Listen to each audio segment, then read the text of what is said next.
Everybody, welcome back to another episode of Shifty's 49ers Talk. In this video, we are previewing the very big Week 8 matchup between the San Francisco 49ers and the LA Rams. There is a lot to talk about in this video, so let's not waste any time, guys. Let's jump right in.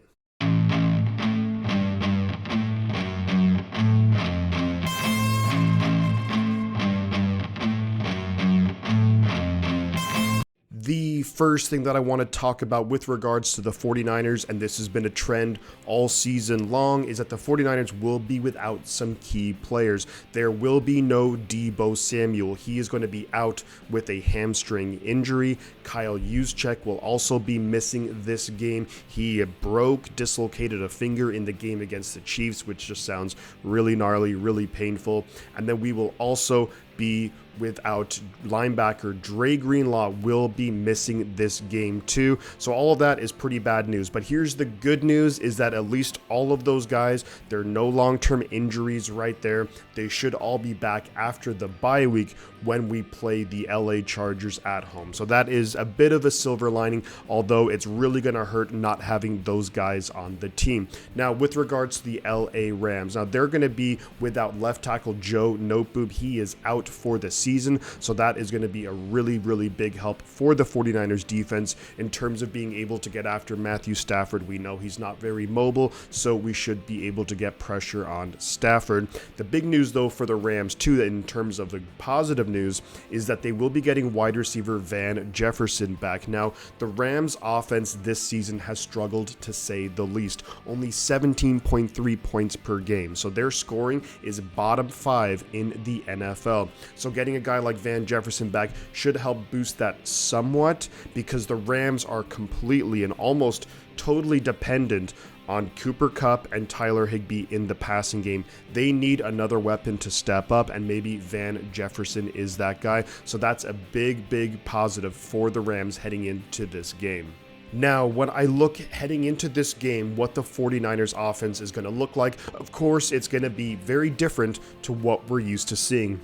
There will be no Deebo, there will be no Kyle Juszczyk. I, of course, will expect Ross Dwelley to somewhat step into that Kyle Juszczyk role. You maybe even will see a little bit of George Kittle. Something that I noticed the 49ers do a lot of is when it's a key third down, like third and relatively long, like a 3rd and 8, 3rd and 9, 3rd and 10, they often will have Kyle Juszczyk back there. Honestly, I believe because he's incredibly versatile. He's also a very good blocker, and of course, he knows the scheme inside out. So don't be surprised if a guy like Ross Dwelley, who's been with the team, is out there on a lot of those downs, simply because he can run routes. He's a good catcher of the ball. As a tight end, he's an okay blocker at best, but even so, I think he'll be the one who's out there a lot. Christian McCaffrey, although from what's been reported, he has been given the whole playbook to work with, I still think that Ross Dwelley's the guy who will be out there on those key third downs in the backfield. But I think the offense should be able to move the ball well. Speaking of Christian McCaffrey, he played very well against the Rams when he was with the Panthers just a few weeks ago, and I expect the Niners to be able to get some running lanes there. The Rams defense, though, pretty much is almost entirely healthy. So the Rams defense is going to be as good as they're going to get this year. They're also coming off a bye week, so they will have that extra time to prepare for the 49ers. Here's the thing, I really do like the 49ers matchup offensively against the Rams defense, simply because of a guy like Christian McCaffrey. I think Christian McCaffrey, he's going to be used like Deebo Samuel. Like, let's be very honest here. Christian McCaffrey is going to be split out wide. He's going to run routes. He's also going to be in the backfield. So, of course, you'd love to have Deebo and Christian out there.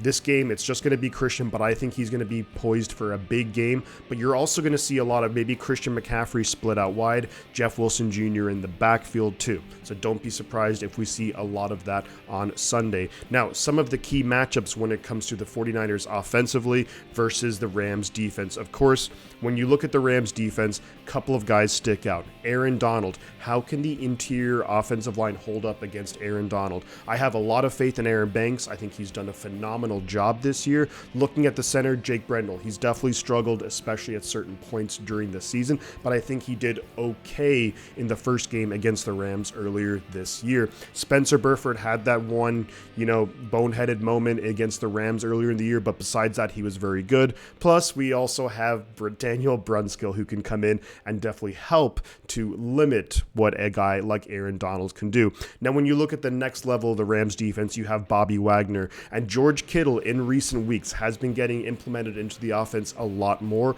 and I expect a lot more of that to happen as well. Last week against Kansas City, 93 yards and a touchdown. I think the Niners, again, also being without Debo, are going to look to feed him the ball all day long, let him get those yak yards. We see the Rams defenders, we saw what happened when Debo got the ball. They're not huge fans of being able to tackle in the open field. Now, the last guy I like to talk about when it comes to the Rams defense, and we'll look at the matchup compared to the 49ers offense, is going to be, of course, Jalen Ramsey, arguably a top 5 cornerback in the league. I suspect that he is going to be wherever Brandon Ayuk goes. I think you're going to see Jalen Ramsey go too. Now, the big question to me is, can these other guys step up? Jawan Jennings is questionable to play. He would be a big-time get if we can have him out there on Sunday. Ray McLeod's going to have is easily his best game as a 49er out there. Then we have Danny Gray as well. Expect to see a lot of these guys with Debo possibly. Well, Debo is not going. So we're going to see a lot of these other guys step up. But it's going to be very interesting to see how the 49ers offense decides to attack the Rams defense. So those are some of the key matchups I'm really looking at for the 49ers offense versus the Rams defense. Now, let's flip the script a little bit when we look at the Rams offense versus the 49ers defense. So here's the thing that's really been struggling all year long for the Niners, simply because of injuries, is the interior defensive line against the Falcons, against the Chiefs. They did not perform that well. They're going to need to have a big game, and we've been saying it for a few weeks. They haven't really done it to a large degree, but hopefully this week they can really step up. So we're looking at Hassan Ridgeway. We're looking at Kevin Gibbons. We're looking at Akeem Spence. These guys will need to have a phenomenal game simply to limit what the Rams do on first down. You want to force Matthew Stafford to basically have to become one-dimensional, the Rams offense to become one-dimensional, have to sit back there, wait for routes and receivers to get open, and that allows our pass rushers to get after it. So when we look at it, the Rams offensive tackles versus the 49ers edge rushers, I really like the 49ers matchup in this. Of course, Nick Bosa. I think you'll see him over the left tackle, over the right tackle. He'll be back and forth all game long, but Ebukam has been looking pretty good this year. Drake Jackson has really been stepping up in recent weeks. We know what guys like Kerry Hyder, solid, can do as well. Charles Omenihu, solid as well. So really what we need to do in terms of the defensive line is force Stafford into mistakes. We know he can make them. The Rams have a worse turnover differential than the 49ers, 13 turnovers on this season in only 6 games that they've played. So we need to force him into at least 2+ more turnovers. When we look beyond that, the Rams love to feed the ball to Tyler Higbee. So there's going to be no Dre Greenlaw out there.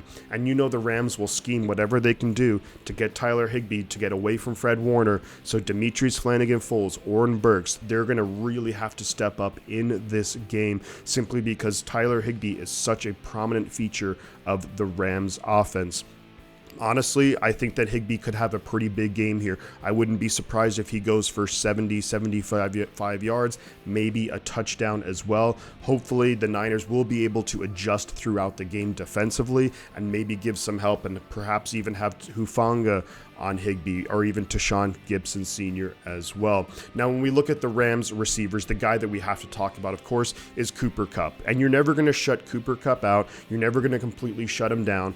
But honestly, what he did in the first matchup earlier this season, I would probably take that again. He was targeted about 19 times and went for 111 yards, no touchdowns. Really, a lot of those catches too kind of came when the game was getting a little bit out of hand. So overall, I do think that, look, Cooper Kupp, he's going to get his yards. Charvarius Ward needs to rebound after the previous week against Kansas City where he was getting beat left, right, and center. Another big question mark for the 49ers, will Jason Verrett play?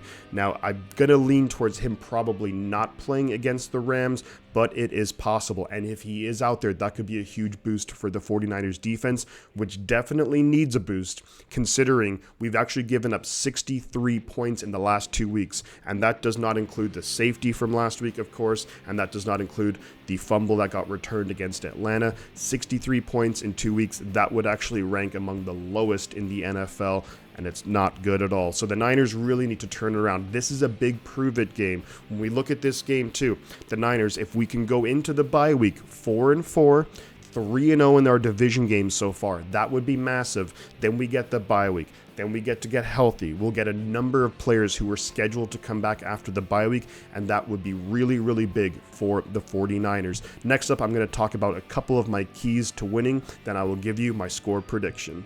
When I look at the keys to winning, I want to see Christian McCaffrey basically have a massive game. I think he needs to be given the ball, touch the ball at least 20 times in this game. I'm thinking maybe about 13, 14 carries, 6, 7 catches, and to really just be a main feature of the offense. Again, Christian McCaffrey looked really great in his 49ers debut against the Kansas City Chiefs, and I think he'll be he looks like a perfect fit for the system. Number 2, when it comes to matchups, is we need to be a lot better offensively in the red zone. The 49ers rank among the worst in terms of scoring in the red zone. We can't have that stupid Jimmy Garoppolo interception. We have to be able to execute touchdowns and not settle for field goals in the red zone. Defensively, we have to be really good on first down. We can't continuously go to 2nd and 2, 2nd and 3. When you're on defense, that opens up the entire playbook for the offense and just makes it really difficult for the defense to defend that. So if we can have excellent plays on first down, that's going to go a long way, I think, to being a successful game against the LA Rams. And then beyond that, we have to force turnovers. That's a big, big thing. Now, look, we did it a couple of times last week against the Chiefs, and then we just basically didn't, capitalize on it, number one, or else, we turned the ball over and the turnover battle basically evened out. So the 49ers need to force Matthew Stafford into some mistakes. We know he's one of those guys who throws pick sixes. We saw it just a few weeks ago, but if we can force Stafford into mistakes, that's really going to help us out. And here's the thing, before I get into my prediction, we know that this stadium, SoFi Stadium, is going to be chock full of 49er fans. There'll be much more Niner fans than there will be Rams fans. So I almost think of this as a home game. So if we can get momentum early on, hold our lead, run the ball effectively with McCaffrey, I do think we have a really good chance to come away with a victory. However, a number of games I've said that, and we haven't won. And you cannot underestimate the Rams, who have a bunch of really good star players, and they have a really good coaching staff, plus they've had an extra week to prepare for this game. So when it comes to the prediction, what will my prediction for the game be?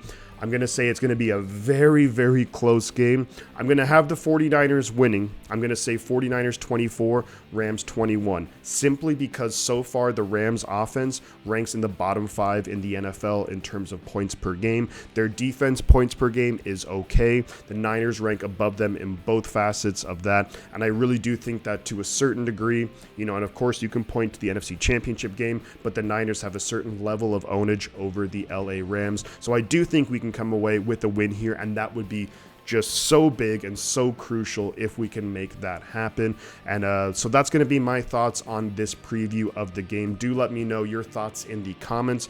Really excited to hear what you guys have to say about this matchup. Drop a like and consider subscribing to the channel if you haven't already, and if you like what I do.